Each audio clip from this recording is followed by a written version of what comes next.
Hai, selamat datang di Sekilas Tahu. Mungkin sebagian besar anak Indonesia belum tahu bahwa di balik kemerdekaan Indonesia, ada peran organisasi pemuda Islam yang bernama Hizbullah, yang ikut berperan memperjuangkan kemerdekaan Indonesia. Mari kita cari tahu bagaimana Hizbullah bisa berada di Indonesia. Sejarah Hizbullah di Indonesia. Hizbullah adalah laskar pemuda Islam yang dibentuk pada tahun 1944 oleh pemerintah pendudukan Jepang di Indonesia.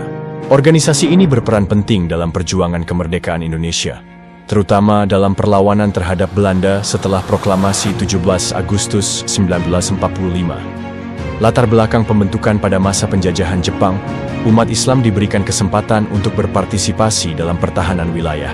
Jepang membentuk berbagai organisasi semi-militer dan militer, seperti Heiho, PETA, Pembela Tanah Air, serta Hizbullah yang khusus beranggotakan pemuda Islam. Hizbullah bertujuan untuk melatih pemuda Islam dalam keterampilan militer sebagai persiapan jika dibutuhkan dalam peperangan, menanamkan semangat jihad agar mereka siap membela tanah air dan agama, mengorganisir kekuatan Islam yang saat itu memiliki pengaruh besar di masyarakat Indonesia. Anggotanya direkrut dari berbagai pesantren dan organisasi Islam seperti Nahdlatul Ulama, NU, dan Muhammadiyah. Mereka mendapat pelatihan militer di Cibarusah, Jawa Barat. Peran dalam perjuangan kemerdekaan. Setelah Jepang menyerah kepada sekutu pada 15 Agustus 1945, Hizbullah tidak bubar begitu saja. Para anggotanya justru bergabung dengan laskar-laskar perjuangan untuk menghadapi ancaman Belanda yang ingin kembali menguasai Indonesia.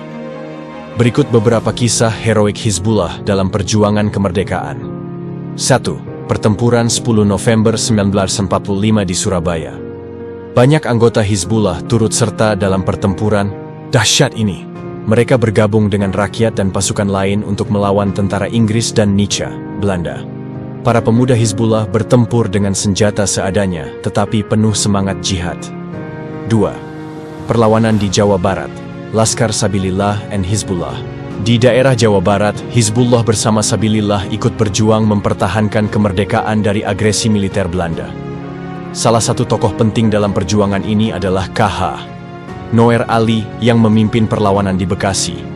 3. Pertempuran di Aceh. Di Aceh, Laskar Hizbullah terlibat dalam perlawanan sengit melawan Belanda. Dengan semangat jihad, mereka mempertahankan daerah-daerah strategis agar tidak jatuh ke tangan penjajah.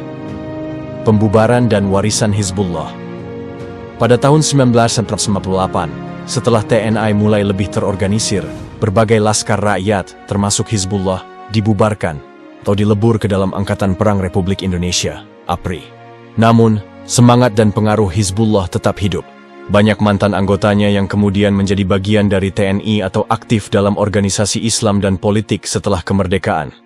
Kesimpulan, Hizbullah adalah salah satu laskar Islam yang memainkan peran penting dalam perjuangan kemerdekaan Indonesia. Mereka tidak hanya berjuang dengan senjata, tetapi juga dengan semangat jihad dan patriotisme yang tinggi. Banyak dari mereka gugur sebagai syuhada dalam berbagai pertempuran melawan penjajah. Semangat perjuangan mereka masih dikenang dan menjadi bagian dari sejarah perjuangan bangsa Indonesia. Terima kasih sudah menonton video kami. Jangan lupa subscribe, like, share, dan silakan berkomentar.